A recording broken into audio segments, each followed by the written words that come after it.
የዚህ ጥንታዊ ቤተ ክርስቲያን ስብከተ ወንጌል ኃላፊ አቡ መለኮሳን፣ ሊቃውንተ ቤተ ክርስቲያን አባቶቼ ካህናት፣ ወንድሞቼ ዲያቆናት፣ ሰባክያን ወንጌል መዘምራን፣ ከዋክብተ ቤተ ክርስቲያን አባቶቼ፣ እናቶች፣ ወንድሞቼ፣ እህቶች፣ ሕፃናት ጭምር በወደደንና ባፈቀረን በጌታችን በኢየሱስ ክርስቶስ ፍጹም ሰላም እንደምን ሰነበታችሁ? እንደምን ዋላችሁ? እንደምን አመሻችሁ?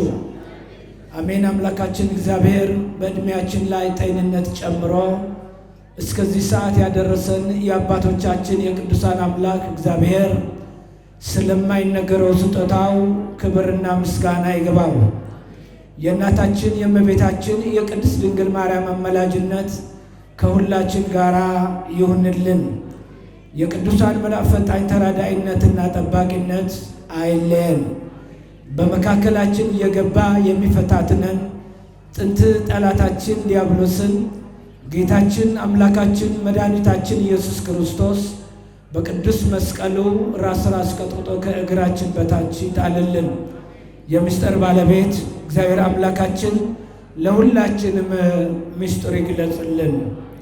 ከአባታችን ከጻድቁ እስትንፋሰ ክርስቶስ ከቅዱስ ቶማስ አምላካችን እግዚአብሔር ረድኤት በረከት ያሳትፈን። እንደ እግዚአብሔር ፍቃድ የምንወያይበት የትምህርታችን ርዕስ ከእግዚአብሔር የሆነው የእግዚአብሔር ቃል ይሰማል። ወንጌላዊ ቅዱስ ዮሐንስ ምዕራፍ 8 ላይ ቁጥር 47 ያለው ኃይለ ቃል እናያለን። ከኔ ጋር ትላላችሁ። ከእግዚአብሔር የሆነው የእግዚአብሔር ቃል ይሰማል። ከእግዚአብሔር የሆነው የእግዚአብሔር ቃል ይሰማል። ይህ የተናገረው አባታችን ከሦስቱ ቅዱስ አንድ ቅዱስ አምላካችን መድኃኒታችን ኢየሱስ ክርስቶስ ወደዚህ ምድር ሲመጣ ምክንያት ነበረው። ከሦስቱ ቅዱስ አንድ ቅዱስ አካላዊ ቃል ወልደ አብ ወልደ ማርያም በተዋህደ ከበረ። በመጀመሪያ የአብ ልጅ ይባላል። የባሕሩ ልጅ ቅድመ ዓለም ያለ እናት ከአባት መወለዱ የአብ ልጅ በኩሩ ሳይሆን ባሕሩ ነው። በኩር ለሚለው በለበሰው ሥጋ የማርያም ልጅ በትስብእት ኢየሱስ ይባላል። በኩርዋ ነው፣ ልጅዋ ነው። በተለየ አካሉ ከሥጋዋ ሥጋ ነስቶ ከነፍሷ ነፍስ ነስቶ ሰው የሆነበት በአጭር ቁመት በጠባብ ደረት ተወስኖ እዚህ ምድር ሲያስተምር ፍጹም አምላክ ፍጹም ሰው ሆኖ ሲመላለስ ለድንግል ማርያም የመጀመሪያ ልጅዋ በኩር ነው። ለዚህ ነው ወልደ አብ ወልደ ማርያም ሁለት ልደት። የአብ የባሕሩ ልጅ ነው። አብ አባት ነው። ወልድም ልጁ ነው። የማን ልጅ? የአብ ልጅ። አብ የማን አባት ነው? የወልድ ነው። የባሕሩ ልጅ ይባላል። ባሕሪ ማለት ስልጣን፣ የመለኮት ስልጣን፣ የመንግስትነት ስልጣን ማለት ነው። በኩር የሚለው ትስብእት የሥጋ መገለጫ ለድንግል ማርያም በኩርዋ ነው። ይሄ ብለን ነው የምናምነው። ሁለት ልደት ልዩነት አለ። የባሕር ልጅ ማለት ከአብ ከመንፈስ ቅዱስ የሥላሴ ስሙ ወልድ ነው። ሰው የሆነበት ከሥጋዋ ሥጋ ከነፍሷ ነፍስ ነስቶ እንደ ሕፃን የተወለደ ለማርያም ድንግል የመጀመሪያ ልጅዋ በኩር ነው። ስሙ መድኃኒት ወይም ኢየሱስ ይባላል። ሰው የሆነበት አካል አለው። በዚህ ምድር እንደ ሰው ተራበ፣ ሞተ፣ ተነሳ፣ አረገ የምንለው በለበሰው ሥጋ። ኢሳይያስ 9:6 ምን ይላል? ሕፃን ተሰጥቶናል፣ ወንድ ልጅ ተሰጥቶናል፣ አለቅነት በጫንቃ ላይ ነው። መሐሪ፣ መካር፣ ኃያል አምላክ፣ የሰላም አለቃ ተብሎ ይጠራል። አስቀድሞ ስለ ሕፃንነቱ አካል አለው። ወንድ ልጅ አለ ለድንግል ማርያም፣ ወንድ ልጅ በኩሯል። በኩር የሚለው የሰው የሆነበት የአካል የሥጋ መገለጫ ነው። ባህሪ የሚለው ግን የመለኮት ስልጣን ነው። ልዩነት እንድንታውቁ ድንግርግር ስለመጣ ዓለማችን ተደናግሮ የሚያደናግሩ ስላሉ እናያለን። ርዕሳችን ግን አስተውሉ። የእግዚአብሔር የሆነው የእግዚአብሔር ቃል ይሰማል።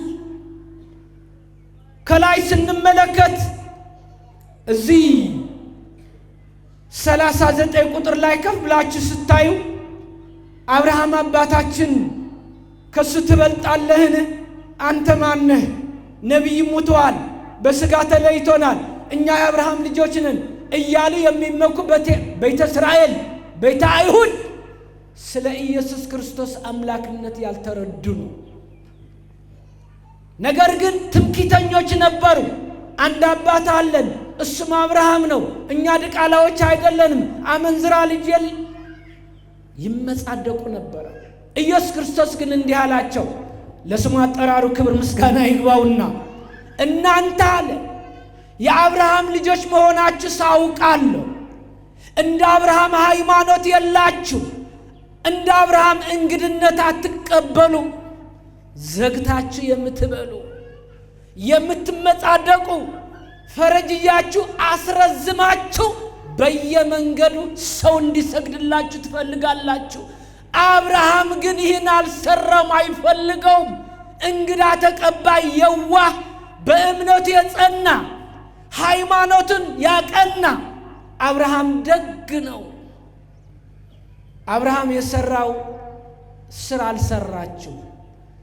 ከአባታችሁ ከዲያብሎስ የተማራችሁ እኔን ልትገድሉኝ ድንጋይ አነሳችሁ። እሱም ነፍሰ ገዳይ ነበረ፣ እኔም ልትገድሉኝ ከአባታችሁ ተማራችሁ አላቸው። አይሁድ በስም ይነግዱበታል። አይሁድ ሌላ ቀርቶ ምን አሉ? ሳምራዊ ነህ፣ ጋኔን እንዳለብህ አሁን አወቅን አሉ። ሰደቡት ይላል። ስድብ ለባህሩ የማይስማማው የኃያላን ኃያል የጌቶች ጌታ የነገስታት ንጉሥ ሰማይና ምድር የፈጠረ እግዚአብሔር መሆኑን አልተረዱትም። አዶናይ ኤልሻዳይ መሆኑን አልተረዱትም። ነገር ግን አብርሃም ሞተ፣ አንተ ከአብርሃም ትበልጣለህን አሉት። በመጽሐፋችሁ አምላካችሁ የሚል አባቴ ነው ተብሎ የተጻፈ እንኳን አላስተዋላችሁም አላቸው። ሰዎች በትዕቢት ሳቱ፣ አልተመለሱም። ነገር ግን እንዲህ አላቸው። እዚህ ቁጥር 56 ላይ አብርሃም አባታችሁ ነው በሥጋ አስተውሉ። ይህ ቀን ያይ ዘንድ ሐሴት አደረገ፣ ደስም አለው። አብርሃም አየሁት፣ እሱም አየኝ አላቸው በግልጽ። እንዴ 50 ዓመት ያልሞላህ እንዴት አብርሃም አይቼዋለሁ ትላለህ? እንዴት ዋሻለህ? ውሸት ለባህር የማይስማማው የኃያላን ኃያል የጌቶች ጌታ ኢየሱስ ክርስቶስ ለምን እንደመጣ ስላላወቁ፣ ትንቢቱ ስላልተረዱ፣ ፍቃደ ሥጋ በሥጋቸው ምኞት ስለሚመኩ ስለ ኢየሱስ ክርስቶስ ማወቅ አቃታቸው፣ ሳቱ። 50 ዓመት አልሞላህም፣ ገና የ30 ዓመት ወጣት ነህ፣ እንዴት አብርሃም አውቀዋለሁ ትላለህ ብለው ድንጋይ አነሱ ይላል። ምን አነሱ? ድንጋይ። እውነት እውነት እላችኋለሁ፣ ኢየሱስ ክርስቶስ የሚናገረው ቃል ስሙ። ፍጹም አምላክ ፍጹም ሰው ሆኖ ኢየሩሳሌም ምድር ሲመላለስ የተናገረው ኃይለ ቃል ነው። እውነት እውነት እላችኋለሁ አብርሃም ሳይወለድ እኔ ነበርኩኝ አላቸው። ድንጋይ አነሱና ኢየሱስን በድንጋይ ሊወግሩት ሲል በመካከላቸው በመቅደሱ በጥበቡ ተሰውሮ ተሻገረ ይላል። አላዩትም። ይሄ ምክንያት አለኝ። ርዕሳችን እንዳትረሱ። ከእግዚአብሔር የሆነ የእግዚአብሔር ቃል ይሰማል። እንዳትረሱ፣ እንመጣበታለን። አብርሃም ሳይወለድ እኔ ነበርኩኝ። የሥላሴ ስሙ ነው። እነሱ የሚያዩት ከእመቤታችን ከድንግል ማርያም በኤስያ አህጉር በሀገረ ኢየሩሳሌም በናዝሬት አውራጃ በገሊላ ወረዳ በይሁዳ መንደር ቤተልሔም ቀበሌ የተወለደባት መንደር ያውቁታል።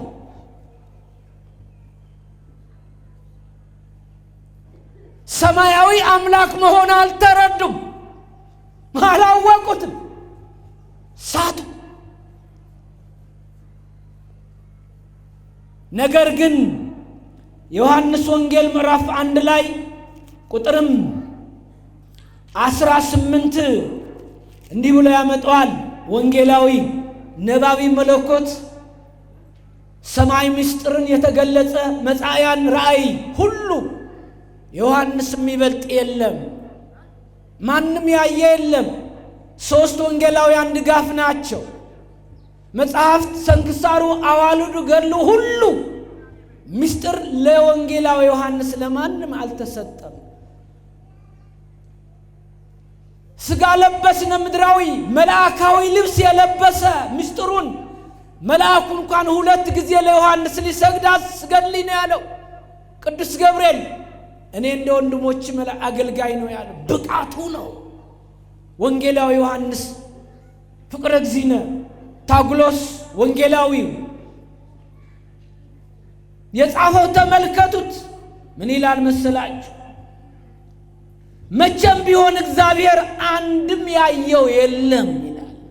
መቼም ይሁን ማንም ፍጡር በሰማይም በምድር የሚታየው የማይታየው ማንም እግዚአብሔር ያየው የለም፣ አንዳችን እንኳን አላየው።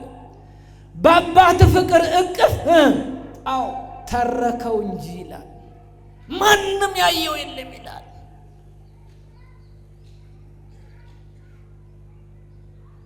ወንጌላዊ ዮሐንስ ቀድሞ ምስጢሩን የተነገረለት ሙሴ 5 መጽሐፈ ኦሪት ጽፏል። የመጀመሪያ ርዕስ እንዲህ ይላል፣ እግዚአብሔር ሰማይና ምድር ፈጠረ ነው የሚለው። ተወስኗል። ቀንም ወሩም ይታወቃል። ወንጌላዊው ግን ተመልከቱት፣ ርዕሱ የመጀመሪያ ብዕሩ ትጽፍ በመጀመሪያ ቃል ነበረ፣ ቃልም በእግዚአብሔር ዘንድ ነበረ፣ ቃልም እግዚአብሔር ነበር ነው ያለው። ማንም የጻፈ የለም። ሰንክሳር የለም፣ አዋልድ የለም፣ ድርሳን የለም፣ መጽሐፍ መለኮሳት፣ መጽሐፍት ሊቃውንት የለም። በነገረ መላእክትም በሁሉም አይታችሁ ይሆናል ተምራችሁ። ይህ ቃል እግዚአብሔር ነበር ያለው ማንም የጻፈ የለም። የመጀመሪያ ወንጌላዊ ዮሐንስ ነው። እኔ ጋር ናችሁ? አቤት። ታዲያ ዛሬ ያልተረዱ ወንድሞች፣ ዓለማችን ያልተረዳች የሥላሴ ምስጢር ያልተረዳች ዓለም በሥጋ ፍቃድ በራሳቸው ጥበብ ስለ ኢየሱስ ክርስቶስ አምላክነት ያልተረዱ ምድራዊ የሚመስላቸው ሰዎች አሉ። በየመንደሩ እንቅፋት ድንጋይ የሚሆኑ በየፈርማታው አላወቁትም። የክብር ጌታ አውቆትስ ቢሆን ኑሮ ገድሎ ባልሰቀሉት አለ ቅዱስ ጳውሎስ። አላወቁትም፣ አልተረዳችም ዓለም። የተዋህደ ልጆች በማስተዋል መጽሐፍቶቻችን ሊቃውንትን ጠይቅ፣ እንዲሁ አንነዳ። የቤተ ክርስቲያኗ እንስማ። ቤተ ክርስቲያን መሰረቷ በደሙ የመሰረታት አምላካችን ወገኖች ለሁላችን ምስጢር ይግለጽልን። እንዲህ ይላል አስቀድሞ አብርሃም አምጥተናል። ከሐምሌ 7 ጀምሮ ከነገ እሁድ ወደዛ ሌላ ርዕስ እንሰጠዋለን። በግጻዌው ይህን ሳምንት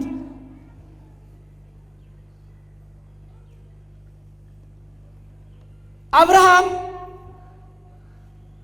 በኦሪት ዘፍጥረት 18 ያለው ቃል ነው ዮሐንስ የጻፈው። እንደሚወለድ እንደሚመጣ እንደሚገለጽ ቀድሞ ሙሴ ይጻፈው እንጂ በአብርሃም ቤት የተደረገ ድግስ የተደረገ አቀባበል የእንግድነት ዮሐንስ ነው የተረከው። ዮሐንስ ጻፈው። አባታችን አብርሃም የምትሉት እኔ ያውቀዋለሁ፣ እሱም ያውቀኛል፣ አይቶኛል፣ እቤቱ በእንግድነት ተቀበለኝ፣ ደስም አለው። አሁን ኦሪት ዘፍጥረት 18 ስትንየው አብርሃም ከወላጆቹ ከካራን ውጣ የተባለ ከቤተሰብ ሳይሆን ቤተሰቡ የማይመቹ ጣዖት አምላኪዎች ስለነበሩ ነው። በእምነት ነው የወጣ ወደ ከነዓን። ጓዜ ኮተቴን አላለም፣ በእምነት ወጣ ይላል። ታዛዥ ነበረ አወጣጡ። ግን ልጅ አልነበረው፣ መሃን ነበረ። እንግዳ ሲቀበል አብርሃም መስቀለኛ መንገድ ነው። አብርሃም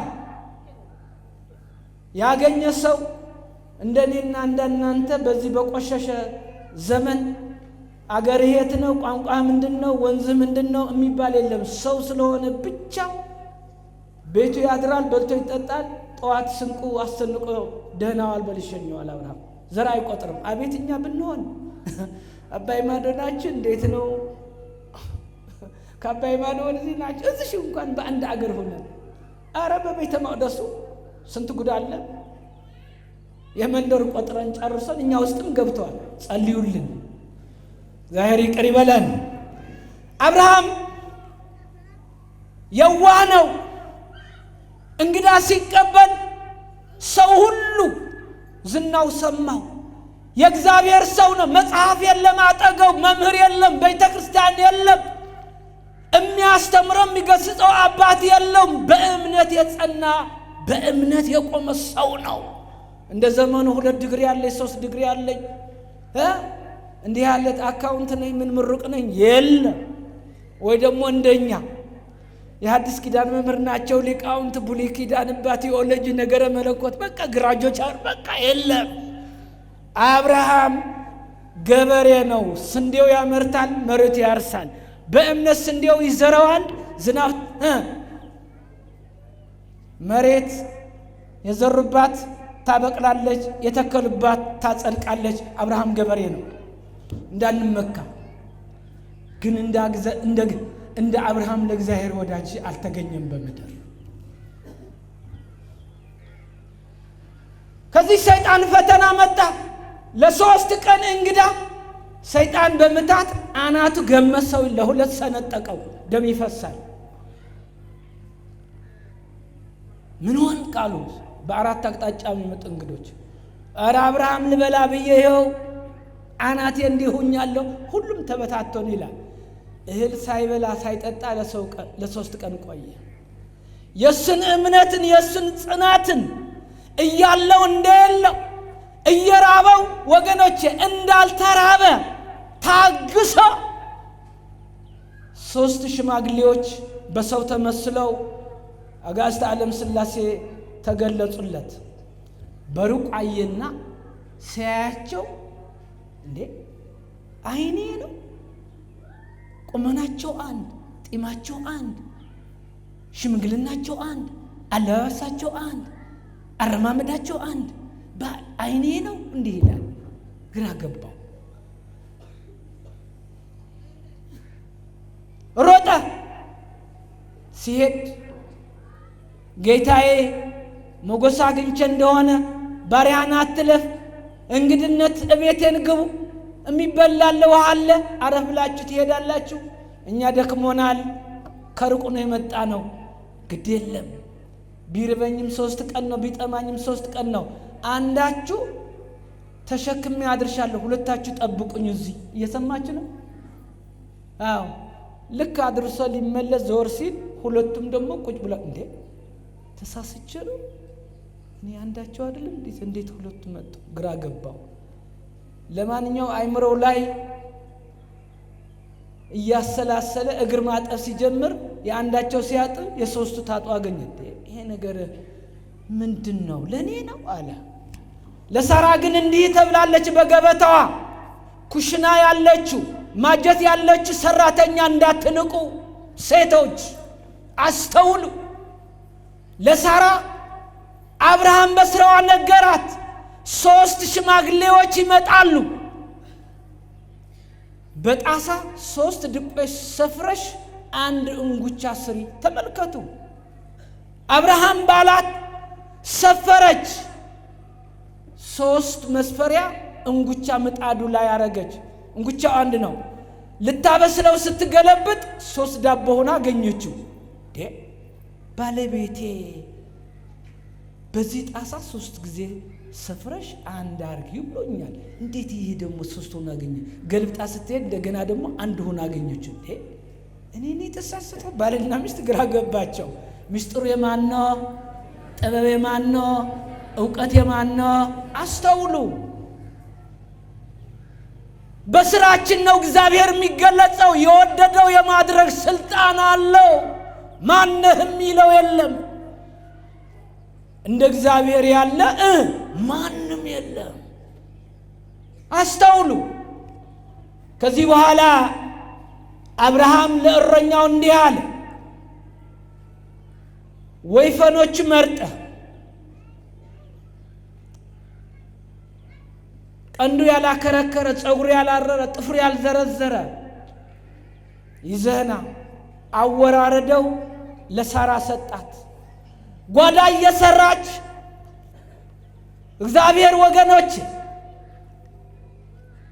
ሳራ የታለች? ስራ ላይ ናት ጓዳ። ነገር ግን ተመልከቱ፣ ሳራ እየሰራች እያለች የዛሬ ዓመት ልጅ ትወልዳለህ የሚለው ድምፅ በጆሮዋ ትሰማ ነበረች። ስራዋን እየሰራች ሳታቋርጥ ሳቀች። ከ90 ዓመት በላይ ቆይታለች። ባሏም እድሜው ገፍቷል።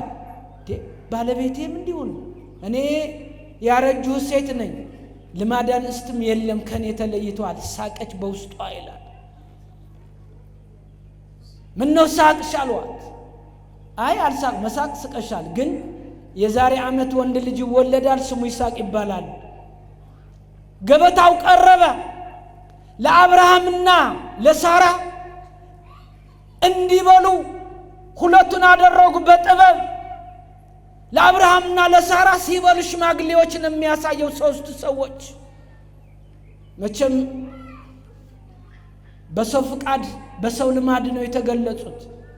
በባህሩ በመለኮት በእሳትነቱ አይደለም። አብርሃም የተገለጸ ምሳሌ ነው።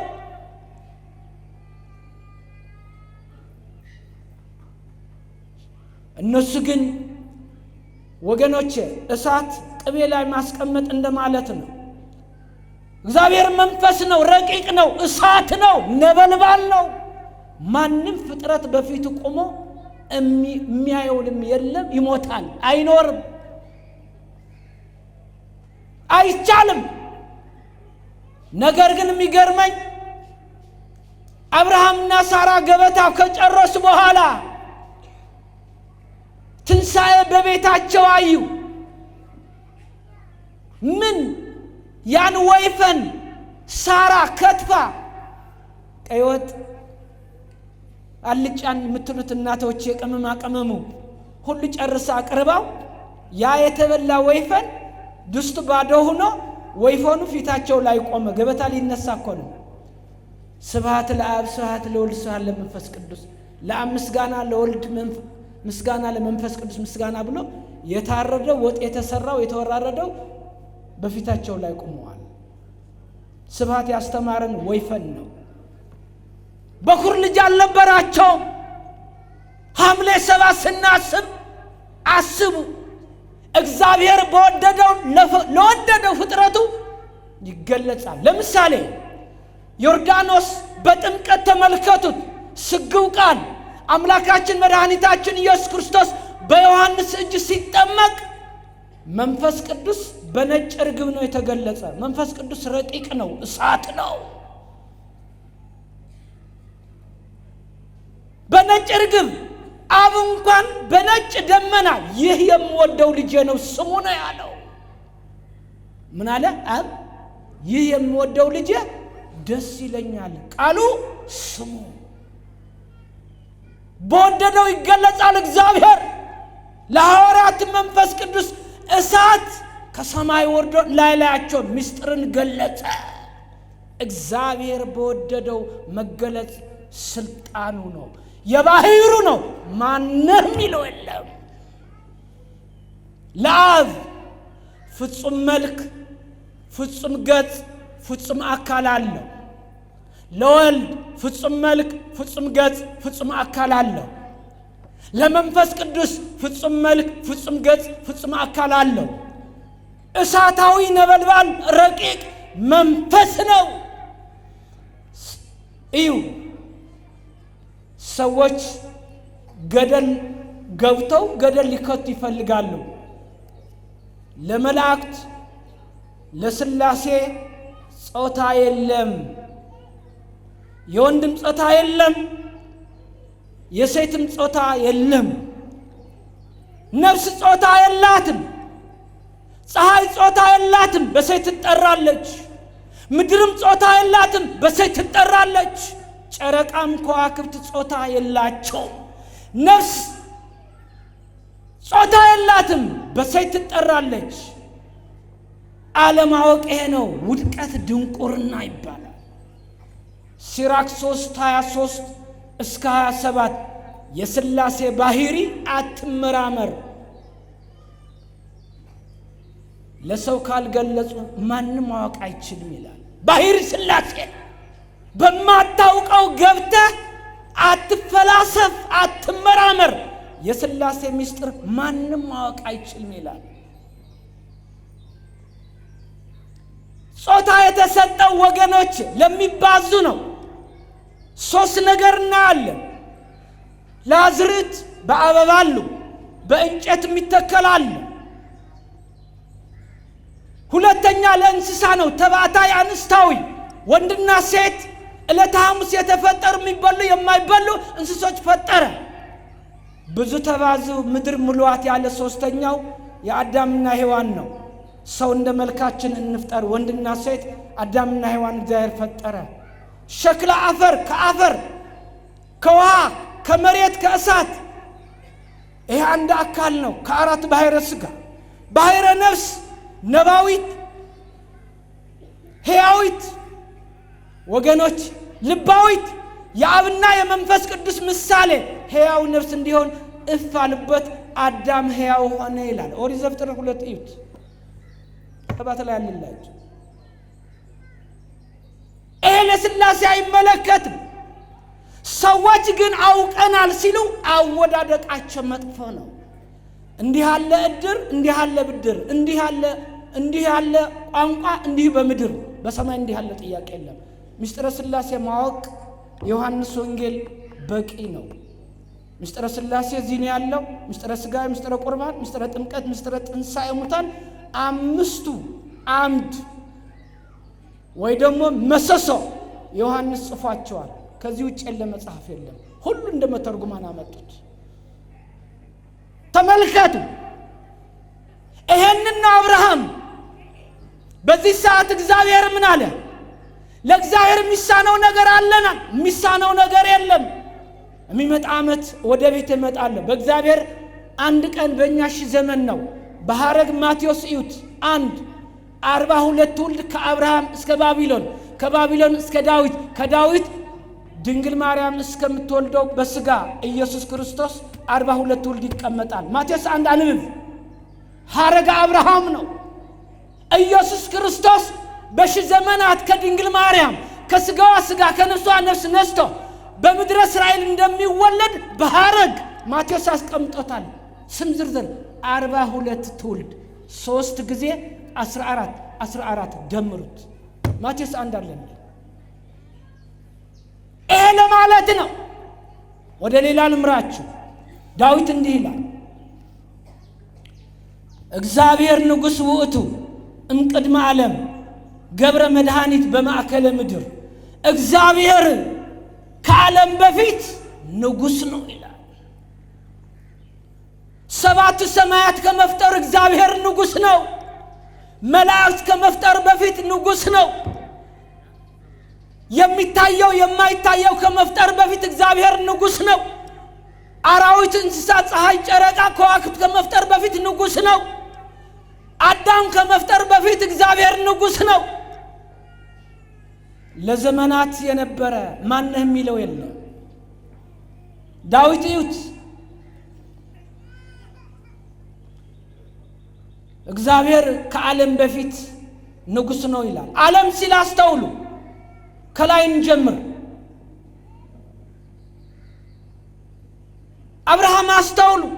አብርሃምን ለሥላሴ ያለውን ክብር፣ ሦስትነት፣ አንድነት እየገለጸ ይመጣና እግዚአብሔር እንዲህ አለው ለአብርሃም፣ አብርሃም ላንተ አልደብቅህም። አንድነቱ እዩት። ሰዶም ከተማ በድላለች። ጩኸታቸው ወደ እኔ መጥተዋል። አመፀኞች ናቸው። ቅጣት ያስፈልጋቸዋል። ላንተ አልደብቅህም። አብርሃም እንዲህ አለ፣ ጌታ ሆይ ወንድሙ እዛ እንዳለ ያውቃል። የአብርሃም ወንድም የሚለው በሃይማኖት ነው።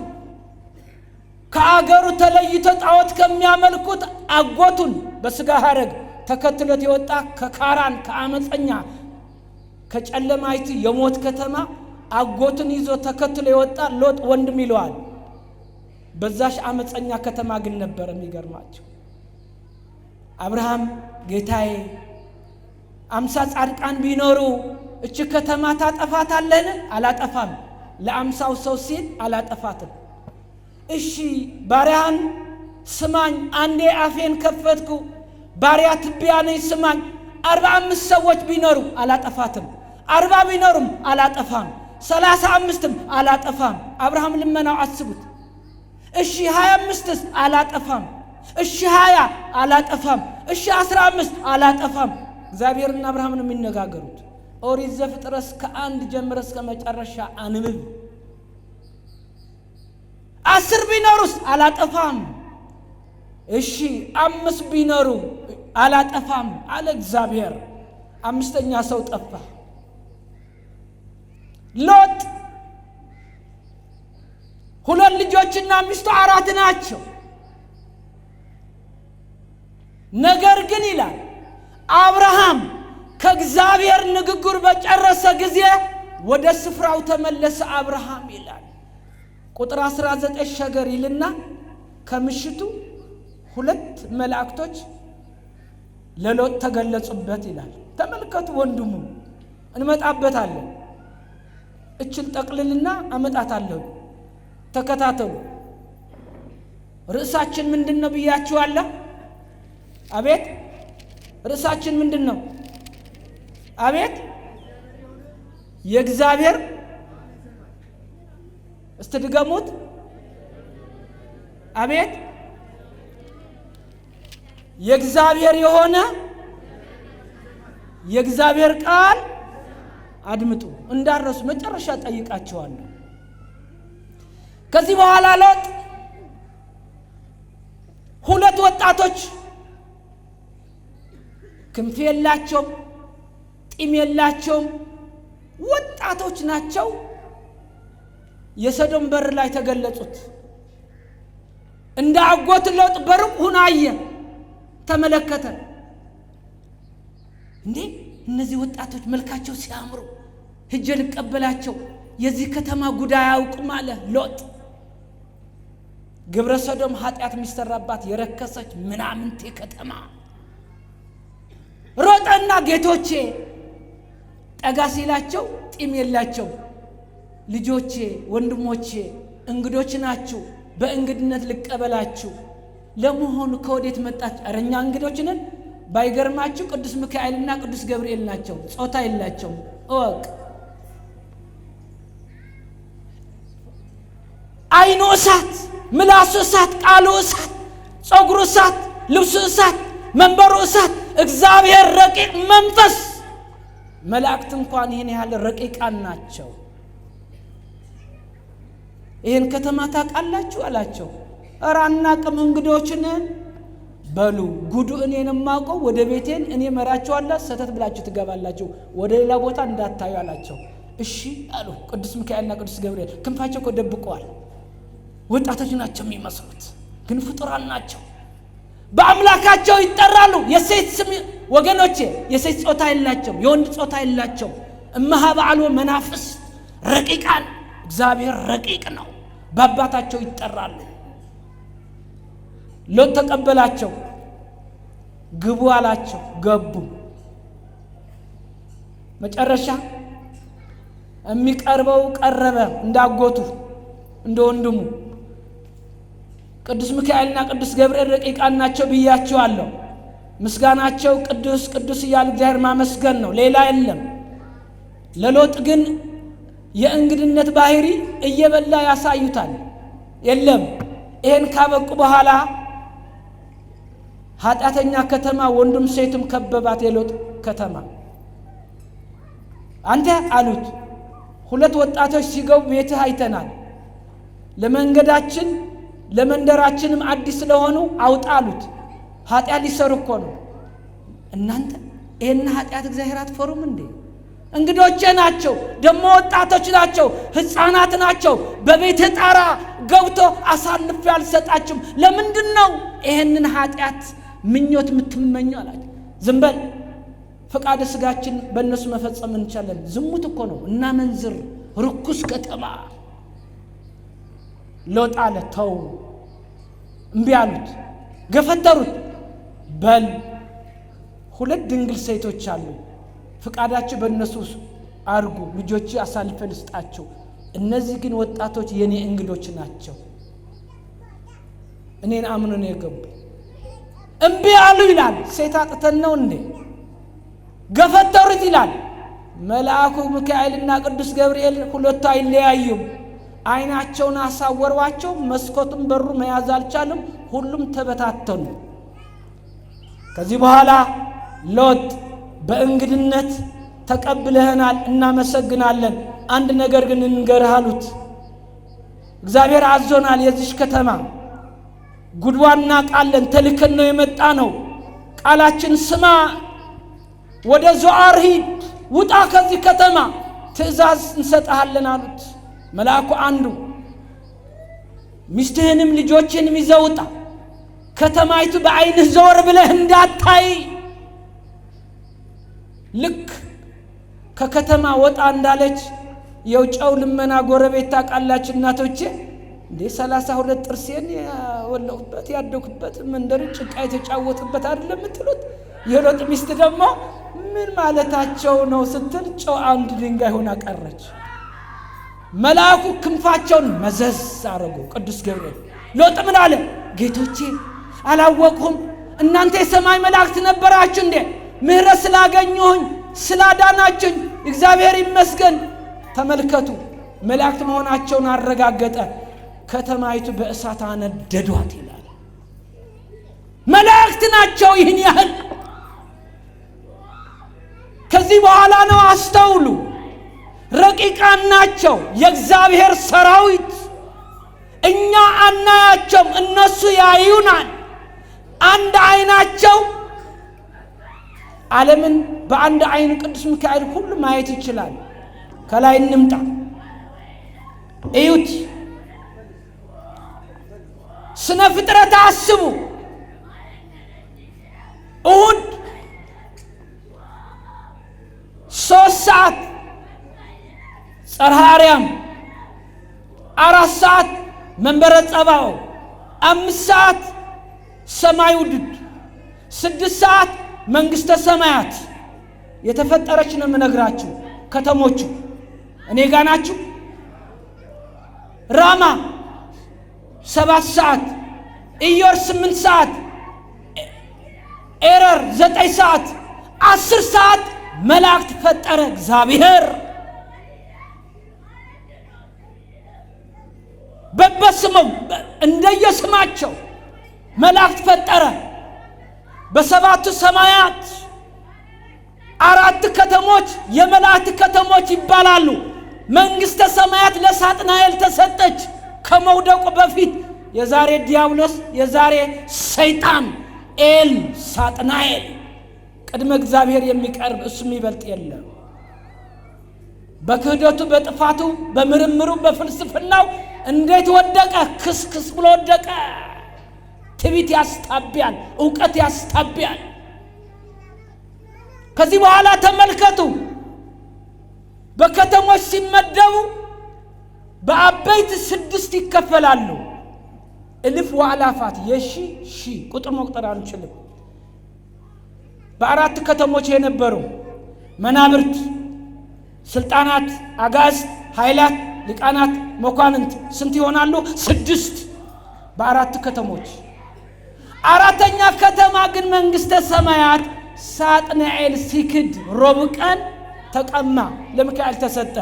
ዲያብሎስ ከነሰራዊቱ 10ኛ ነገድ ምናምን ሆነ፣ ከ100ኛ ወደቀ። ከዚህ በኋላ ነው እግዚአብሔር ተመልከቱ፣ ጥበበኛ ነው። በሰማይ ውድድ ኩርቤል ሱራፌል የሚባሉ 6 ክንፋቸው የሚያመሰግኑ 24 ካህናተ ሰማይ አስቀመጠ። ከዚህ በኋላ እነዚህ መላእክት በረቂቅ ያስቀመጣቸው እግዚአብሔር 3ቱ ዓለም መላእክት ይባላሉ። ራማ እኔ ጋር ናችሁ። አቤት ራማ፣ ኢዮር፣ ኤረር የመላእክት ከተማ። አዳም የተፈጠረ ዓርብ ለመንግሥተ ሰማያት የሳጥናኤል ቦታ ለአዳም ተሰጠው። ዓርብ ተፈጠረ አዳም። ትንሣኤ ያለን እስከ መቃብር ነው። ብዙ ተባዙ ምድርን ሙሏት የሚለው ለአዳም ልጆች ተሰጠን። እንደ ሰው ለአንክሮ ለተዘክሮ እጽዋቱም ዛፉም እንስሳው የሚበላው የሚበረውም በባህር የሚኖረው ሁሉ በስብሶ ፈርሶ ይቀራል። ትንሣኤ የለውም። እኛ ግን ሕያውያን ነን እስከ መቃብር። ሥጋና ደም መንግሥተ ሰማያት አይወርስም ብለዋል ቅዱስ ጳውሎስ። እስከ መቃብር። በትንሣኤ ጊዜ ግን እንደ መላእክት ብርሃን ለብሰን እንነሳለን፣ ለምስጋና እንቆማለን። እየሰማች ነው? ይሄ ነው የሥላሴ ምስጢርን አለማወቅ ከባድ ነው። ለዚህ ነበረ ዮሐንስ እኔን አየ አብን አየ ያለው። ዮሐንስ ወንጌል ምዕራፍ 14 ላይ ስትንመልከቱ ሐዋርያ ፊልጶስ እንዲህ ይላል፣ ጌታ ሆይ ዮሐንስ 14 ቁጥር 8 ብያለሁ፣ አብ አሳየን ይበቃናል። የእጅ ታምራት አይተናል። አሳው አበርክተዋል፣ ገበታው አይተነዋል። 12 መሶብ ሲነሳ በላ ጠጣ። በሌላ ደግሞ 7 መሶብ አይተናል፣ በላን ጠጣን አይተናል። አልዓዛርም 4 ቀን ሬሳ ሲነሳ አይተናል። ሁሉ ታምራትን ግን ጌታ ሆይ አብ አሳየን ይበቃናል ብሎ ጠየቀው ይላል ፊልጶስ። ይህንን አላታቅም? ይሁሉ ዘመን ይሁሉ ወር ካንተ ጋር ሲኖር አታውቀኝም? እኔን አየ አብ አየ፣ እኔና አብ አንድ ነን። የባህሪ ነው ይሄ የሥላሴ ስሙ። ማቴዎስ 28 ቁጥር 19 ሂዱ ወንጌል አላቸው፣ ስበኩ ለዓለም፣ አስተምሩ። ማርቆስ 16 ቁጥር 8 ከፀሐይ መውጫ እስከ ፀሐይ መጥለቂያ ከሰሜን እስከ ደቡብ ቅዱስ ወንጌል እንዲሰብኩ ለሐዋርያት ሰጠ ይላል 12። ማቴዎስ 28 19 ምን አለ? ስታጠምቁ በአብ ስም በአብ ስም በወልድ ስም በመንፈስ ቅዱስ ስም እያጠመቃችሁ አሕዛብን ሁሉ የኔ ደቀ መዛሙርት አድርጓቸው አለ። አብ ወልድ መንፈስ ቅዱስ በአካል ሶስትነት በባህሪ በአገዛዝ በመንግስት በስልጣን አንድ አምላክ ብለን እናምናለን። ይህንን ሥላሴ ምስጢር ቅድስት ሥላሴ ማለት የሴት ስም ይመስላል። ሴት ርኅርኅት ናት። ቅድስት የሚለው አስተውሉ። ርኅሩህ ጥበብ ገላጭ መጋቢ ዓለማት እግዚአብሔር ለአንድ መጽሐፍ ይተረጉምለታል፣ ለአንድ ጥምቀት ሙት ማስነሳት ህሙም መፈወስ ለሁሉ ጸጋ የሚሰጡ እግዚአብሔር ማለቱ ነው ቅድስት ሥላሴ የምንለው። እየሰማችሁ ነው። ነገር ግን ወገኖች ለፍጡራን የተሰጠን ጾታ እንደኛ የሚቆጥሩ ሰዎች ተደናግሮ የሚያደናግሩ ግራ ገብቷቸው ግራ የሚያጋቡ ስላሉ እንጠንቀቅ። የነ ሰባልዮስ የነ ንስጥሮስ የነ አርዮስ ትምህርት ዓለማችን ተሰራጭቷል። ፍልስፍና ለማንም አይጠቅምም። ወገኖች እንጠንቀቅ። የቤተ ክርስቲያን አስተምሮ አይደለም፣ ረቂቅ እኮ ነው። እግዚአብሔር እሳት ነው። ለዚህ ነው ዮሐንስ እግዚአብሔር ማንም ያየው የለም ያለው። ሙሴ አንድ ጥያቄ ጠይቆ ነበረ። 573 ጊዜ አናገረው ቃል በቃል። ሙሴ ጨነቀው። እንዴ ጌታ ሆይ ስሜ እግዚአብሔር ነው ብለኸኛል፣ አምላክ ብለኸኛል፣ አንድ ቀን እንኳን ፊትህን አታሳየኝም እንዴ አለው። ሙሴ የነፊት አይቶ የሚቆም በሕይወት የሚኖር ፍጡር የለም፣ ግን አሁን አታየኝም፣ የምታየው ቀን ግን ይኖራል አለው። በተስፋ ቃሉ በሺህ ዘመናት ካለፈ በኋላ ደብረ ታቦር ብርሃነ መለኮቱ ሲገልጽ ሙሴ ከመቃብር ኤልያስ ከብሔረ ሕያዋን ሶስት ወንጌላውያን ይዞ ደብረ ታቦር ነሐሴ 13 ብርሃነ መለኮቱ ተገለጸ። ሙሴ በተስፋ ቃሉ እግዚአብሔርን አነጋገረው። ከስንት ዘመናት አያችሁ? በስግው ቃል ነው፣ በተዋህዶ ደብረ ታቦር አየው። ለምን? በፍጥረቱ ለወደደው ይገለጻል። ሙሴና ኤልያስ ሶስት ሐዋርያት መሰከሩ። በደመና ሆኖ ይህ የሚወደው ልጄ ነው ይላል። ብርሃነ መለኮት ገለጸ። ጴጥሮስ በህልም መሰለው። አንዱ ለሙሴ ጎጆ፣ አንዱ ለኤልያስ፣ አንዱ ለአንተ በዚህ መኖር ደስ ይለናል። ለምን? ምድራዊ ሰው መስሎት ነበር ጴጥሮስ። ሰማያዊ አምላክ መሆን አልተረዳም። ደመና ሲጋርዳቸውና ሲመጣ ብቻው ሲመጣ ኢየሱስ ክርስቶስ በለበሰው ሥጋ ለሐዋርያት አይችሉም፣ ያ እሳት መቋቋም አይችሉም፣ ያ ገና ናቸው። ተገለጸላቸው። እግዚአብሔር በወደደው ይገለጻል። ፍልስፍና አንዳንድ አለኝ ማልቀበለው ወንድሞቼ፣ የአፍ ወለምታ የምላስ ወለምታ የሚባል አለ። ምስጢረ ሥላሴን እያፋለሱ ዳህፀ ልሳን አይባልም። ይቅርታ ሌላ ነው፣ ምስጢር ማወቅ ሌላ ነው፣ አይገናኝም። ለፈጣሪ የሚሰጠውን ለፍጥር የሚሰጠውን ለይቶ አለማወቅ የማክሰኞ ስነ ፍጥረት፣ የሐሙስ ስነ ፍጥረት፣ የዓርብ ስነ ፍጥረት ለይቶ አለማወቅ መምህር ነኝ ሊቅ ነኝ ማለት አያሰኝም፣ ዋጋ የለውም። ዕብራውያን 13 አይታችኋል። አብርሃም የተሰጠው ጸጋ እንግዳ ተቀበሉ አለ ጳውሎስ። ሰዎች ሳያውቁ ግን አለ መላእክትን አስተናገዱ። ሎጥ እኮ ነው መላእክት ያስተናገደ። ሰዎች ሳያውቁ ሰው መስሎነ ሎጥ ያስተናገደ። ሚካኤልና ገብርኤል መሆናቸው አያውቅም። ካዳኑት በኋላ ወደ ዙዓር ነው ያወቀ፣ ክንፋቸውን ያወጡት።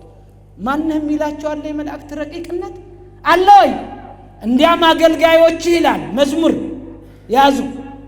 መዝሙር 103 ቁጥር 4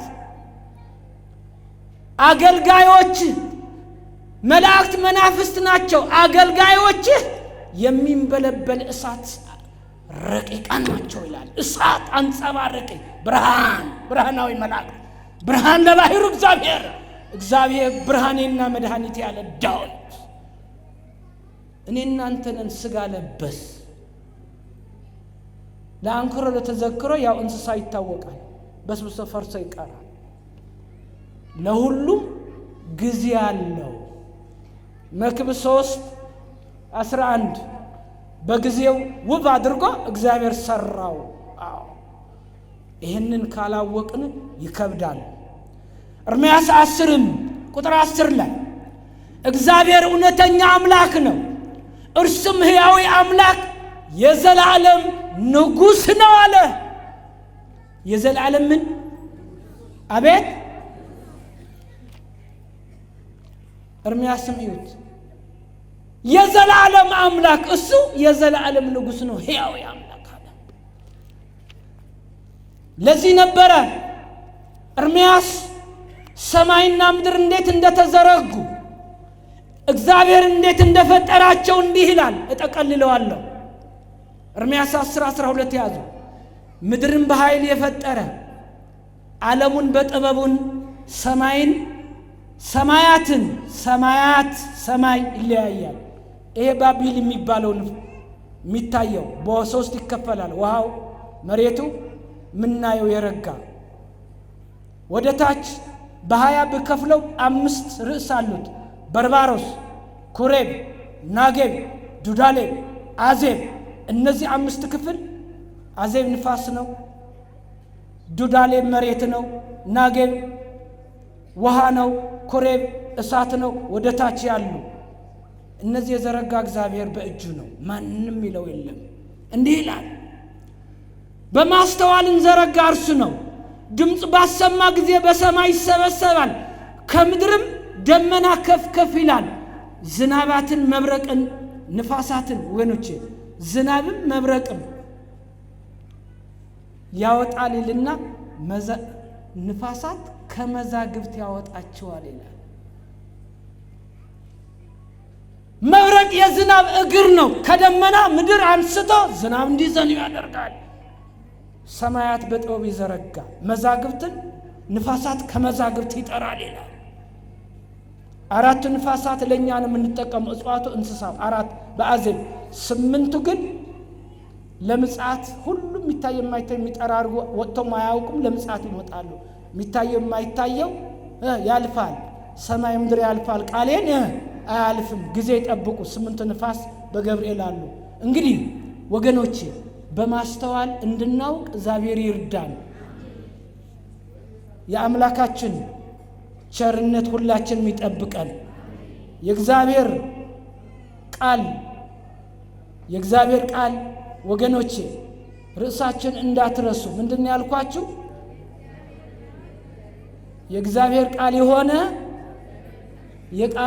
የእግዚአብሔር ቃል የሆነ